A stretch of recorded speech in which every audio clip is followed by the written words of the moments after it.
வணக்கம். இன்னைக்கு மார்க்கெட் எப்படி போச்சுன்றது முதல்ல பார்க்கலாம். நிஃப்டி 24 பாயிண்ட்ஸ் தான் ப்ளஸ் 11,896ல் க்ளோஸ் ஆச்சு. பேங்க் நிஃப்டி வெறும் 44 பாயிண்ட்ஸ் தான் ப்ளஸ் 24,311 அதில் க்ளோஸ் ஆகிருக்கு. இன்றைக்கி எடுத்து பார்த்திங்கன்னா நிஃப்டி ஸ்டாக்ஸில் வந்து ZEEL, இன்ஃப்ராடெல், HCL டெக்கு இதுதான் வந்து மேலே போச்சு. இதில் வந்து ZEEயை பொறுத்த வரைக்கும் ஷார்ட் கவரிங் தான், ட்ராப் ஆகிடாதீங்க. ZEE வந்து இன்றைக்கி ஆல்மோஸ்ட் 5% மேலே போயிருக்கு. க்ளோசிங்கில் கேஷ் அண்ட் F&O ரெண்டுமே வந்து 183ல் முடிஞ்சிருக்கு. அடுத்த 4 நாளில் வந்து அதோட டார்கெட் வந்து சம்வேர் அரௌண்ட் 160 ருபீஸில் இருக்குது. ஸோ 20 ரூபா இருக்குது. ஸோ நீங்கள் ட்ரேட் பண்ணணுன்னு நினச்சால் இந்த ட்ரேட் நீங்கள் எடுக்கணும்னு நினச்சா நீங்கள் ட்ரேட் எடுக்கலாம் with very strict stop loss. கீழே வரத்துக்கான நிறைய வாய்ப்புகள் இருக்குது.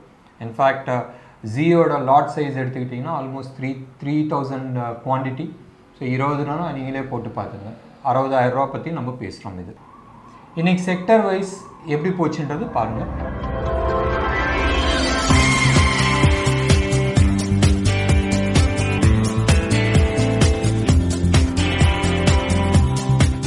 இன்னைக்கு எந்த செக்டாரில் எந்த ஸ்டாக் மேலே போச்சுன்றது பார்க்கலாம்.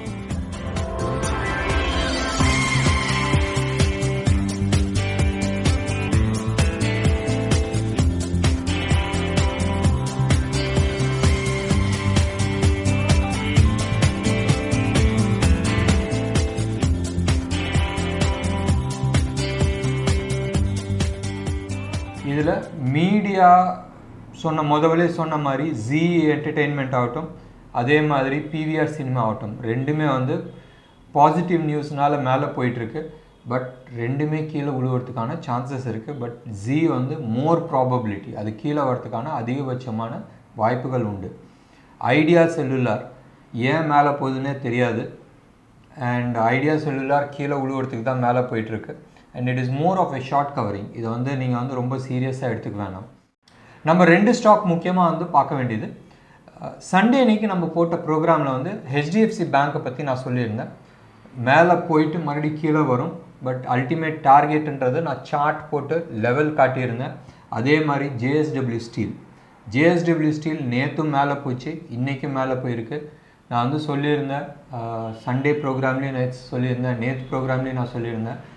மெட்டல் செக்டரில் பாட்டம் ஃபிஷிங் நடந்துகிட்ருக்கு. பாட்டம் ஃபிஷிங்கில் மேலே வரதுக்கான சான்சஸ் நிறையா இருக்குன்றது JSW ஸ்டீல் சொல்லியிருந்தேன். ஹிண்டல்கோ பற்றி நான் சொல்லியிருந்தேன்.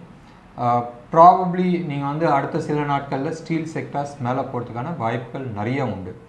இதே மாதிரி HCL டெக்னாலஜி ரிசல்ட் ஓரளவுக்கு நல்லா கொடுத்துருந்தாங்க. பட் அன்ஃபார்ச்சுனேட்லி செக்டர் டவுன் ஆகிறனால அந்த ஸ்டாக் வந்து நேற்று கீழே வந்துச்சு. பட் இன்றைக்கி வந்து ஆல்மோஸ்ட் ஒரு 4% அப் ஆகிருக்கு. ஸ்டாக் வைஸ் நீங்கள் எடுத்துக்கிட்டிங்கன்னா Idea Cellular, Mindtree, PVR, ZEE Entertainment, Infratel, HCL tech, Jubilant food, Bharti Airtel இது எல்லாமே வந்து ஷார்ட் கவரிங்னால தான் மேலே போயிட்டுருக்கு. லாங் பில்டப்பில் காட்ரேஜ் ப்ராப்பர்ட்டி, வேதாந்தா, ஏஷியன் பெயிண்ட்ஸ்ன்னு சொன்னதுக்கு மாதிரி தான் ஞாபகம் வருது. பெயிண்ட் ஸ்டாக்ஸ் எல்லாமே வந்து செம்ம பாசிட்டிவாக இருக்குது. அதே மாதிரி சிமெண்ட் செக்டார்ஸும் வந்து பாசிட்டிவாக இருக்குது. நாளைக்கு வந்து சிமெண்ட் செக்டார்ஸ் மார்னிங் செஷன்லேயே வந்து மேலே போகிறதுக்கான சான்சஸ் நிறைய இருக்குது. அதே மாதிரி பெயிண்ட்ஸ் ஆகட்டும், அதுவும் மார்னிங் செஷனில் மேலே போகிறதுக்கு நிறைய சான்சஸ் இருக்குது. Asian paints and burger paints வந்து ரெண்டுமே வந்து நீங்கள் காலையில் வந்து உங்கள் வாட்ச் லிஸ்ட்டில் வைங்க. இது அப்பார்ட் ஃப்ரம் நான் ரெகுலராக சொல்கிறேன் வாட்ச் லிஸ்ட்டு. இன்றைக்கி எடுத்துக்கிட்டிங்கன்னா நம்ம சண்டேவோட ஃபாலோஅப்ஸ் எடுத்திருந்தோம். HDFC bank and JSW steel இந்த ரெண்டு சார்ட்டுமே நான் வந்து காட்டணும்னு நான் விருப்பப்படலை. பட் நீங்கள் என் பழைய வீடியோவை வந்து நீங்கள் போய் பாருங்கள். டார்கெட் கொடுத்துருக்குறேன். இன்னும் அந்த டார்கெட் வந்து அச்சீவ் ஆகலை JSW ஸ்டீலை பொறுத்த வரைக்கும். இன்றைக்கி ZEE என்டர்டெயின்மெண்ட் பற்றி நான் வந்து ஒன்று கொடுத்துருக்குறேன். 5% அப்பாக இருக்குது. பட் அதோட டார்கெட் கீழே கொடுத்துருக்குறேன். க்ளோஸ் டு அபவுட் 20% நான் கீழே கொடுத்துருக்குறேன். நீங்கள் அதையும் நீங்கள் வாட்ச் பண்ணுங்கள். மற்ற உலக மார்க்கெட்டெல்லாம் நம்ம பார்க்கலாம். எல்லா மார்க்கெட்டுமே வந்து இன்றைக்கி ஃப்ளாட் பாசிட்டிவாக இருக்குது. இன்றைக்கி யூஎஸில் வந்து ஸ்டிமுலஸ் கொடுப்பாங்களான்றது பார்த்துட்ருக்காங்க. ஏன்னா இன்றைக்கி விட்டால் இதோட வந்து எலெக்ஷன் முடிஞ்சதுக்கு தான் கொடுக்க முடியும். எலெக்ஷன் வந்து நவம்பர் 3ஆம் தேதி இருக்குது, நவம்பர் 6ஆம் தேதி அன்றைக்கி ரிசல்ட் இருக்குது. சப்போஸ் யூஎஸில் வந்து ஸ்டிமுலஸ் அந்த $1.8 trillion ஸ்டிமுலஸ் கொடுக்குறாங்கன்னா ஸ்டாக் மார்க்கெட் ஆகட்டும், கமாடிட்டி மார்க்கெட் ஆகட்டும், எல்லாமே வந்து பாசிட்டிவாக மேலே போகிறதுக்கான சான்சஸ் நிறைய இருக்குது. சப்போஸ் ஸ்டிமுலஸ் கொடுக்கலன்னு சொன்னால் கீழே வரத்துக்கான வாய்ப்புகள் நிறையா இருக்குது. ஸோ மார்க்கெட்டில் வந்து ஒரு இம்பேலன்ஸ் வரும். அது வந்து எந்த சைடு போகுன்றது தெரியாது. அது வந்து மார்க்கெட் கீழேயும் வரலாம், மேலேயும் போகலாம், கமாடிட்டிஸ் மூவ் ஆகலாம், அண்ட் டாலர் இண்டெக்ஸ் மூவ் ஆகலாம். இதனால் நிறைய கன்ஃபியூஷன் வரதுக்கான சான்சஸ் இருக்குது. ஸோ அது பேலன்ஸ் ஆகிறதுக்கு வந்து அட்லீஸ்ட் நெக்ஸ்ட் 2 days பிடிக்கும். ஸோ இது வந்து மனசில் ஞாபகம் வச்சுட்டு நீங்கள் அதுக்கு தந்தாப்பில் நீங்கள் வந்து ட்ரேட் பண்ணுறது வந்து அட்வைசபிளாக இருக்கும். கோல்டு அண்ட் சில்வரை பொறுத்த வரைக்கும் இதே நியூஸ்க்கோசம் தான் கோல்டு அண்ட் சில்வர் வந்து அப்படியே நின்றுட்டுருக்கு. அண்ட் எந்த டைரெக்ஷன் போகணுன்னு தெரியாத நின்றுட்டுருக்கு. கோல்டு வந்து ஆல்மோஸ்ட் ஒரு $7 கீழே குறைஞ்சிச்சு. இப்போ கரண்ட்லி இது வந்து மணி 9 மணிக்கு நம்ம இந்த ப்ரோக்ராம் ரெக்கார்ட் பண்ணுறோம் நைட்டு. அந்த -$7 +$2 வந்திருக்கு. ஸோ அந்த வோலட்டாலிட்டி இருக்குது. ஸோ என்ன நியூஸ் எப்போ வரும்ன்றது எதிர்பார்த்துட்ருக்காங்க. இதுதான் இப்போதைக்கு இருக்கிற நிலவரம். அண்ட் நேற்று கோல்டு ப்ரைஸ்க்கும் இன்னைக்கு கோல்டு ப்ரைஸ்க்கும் வந்து ஒன்றும் பெரிய வித்தியாசம் இல்லை. ஒன்று. ரெண்டாவது வந்து சில நேயர்கள் வந்து கேட்டிருந்தாங்க, எனக்கு வந்து 24 கேரட் கோல்டை பற்றி எனக்கு தேவையில்லை, எனக்கு 22 கேரட் கோல்டை பற்றி எனக்கு தெரிஞ்சிட்டுனா நல்லதுன்னு. பட் 22 கேரட் கோல்டை பொறுத்த வரைக்கும் இட் இஸ் நாட் ட்ரேடபிள். அதாவது நீங்கள் வந்து இன்வெஸ்ட்மெண்ட்டாக நீங்கள் வந்து சேவ் பண்ணுறீங்கன்னா 22 வாங்குறது வந்து அட்வைசபிள் கிடையாது, 24 வாங்குறது தான் அட்வைசபிள். ஒன்று. ரெண்டாவது 22 கேரட் நீங்கள் வந்து எனி ஜுவல்லரி கடையோட வெப்சைட் நீங்கள் போட்டி பார்த்தனாவே வந்துடும். அது ஜிஆர்டி ஆகட்டும், இல்லை லலிதா ஜுவல்லர்ஸ் ஆகட்டும், இல்லை சரவணா ஸ்டோர்ஸோட தங்க நகை மாளிகை எடுத்துங்க, அதோட வெப்சைட் போட்டாவே அன்னைக்கான ப்ரைஸ் வந்துடும். அதில் வந்து எப்பயுமே வந்து காலையில் ஒரு 10 மணிக்கு ஒரு ரேட் போடுவாங்க. சப்போஸ் ரேட்டு பெருசாக சரிஞ்சு இருக்குது இல்லை மேலே ஏறி இருக்குன்னா மேபி சாயந்தரம் ஒருத்தரை வந்து அந்த ரேட் மாற்றுவாங்க. ஸோ எப்பயுமே வந்து அந்த 24 கேரட்டை வந்து தம் ரூலாக வச்சுங்க. அண்ட் அது வச்சுக்கிட்டா உங்களுக்கு வந்து ஆல்வேஸ் பெட்டராக இருக்கும். நிஃப்டி நிலவரம் நாளைக்கு எப்படி இருக்குன்றது பார்த்துக்கலாம். நிஃப்டியோட மேக்ஸ் பெயின் ஜோன் வந்து 11,900 இருக்குது. அண்ட் ஹையஸ்ட் கால் ரைட்டிங் நேத்தோட லெவலில் தான் இருக்குது, அதே 12,000 லெவலில் தான் இருக்குது. அண்ட் 11,900 நெக்ஸ்ட் ஹையஸ்ட் கால் ரைட்டாக இருக்குது. வேறு புட்டை பொறுத்த வரைக்கும் அப்படியே வரிசையாக எழுதியிருக்கிறாங்க. 11,800, 700, 600, 11,900லையும் நிறைய ரைட் பண்ணியிருக்கிறாங்க.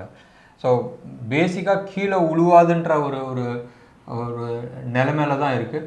பட் அதே மாதிரி மேலே போகிறதுக்கான சான்சஸும் கிடையாது. ஹெவி வெயிட்ஸ் எல்லாமே வந்து ஒன்றும் டைரக்ஷன்ஸ் காட்டல.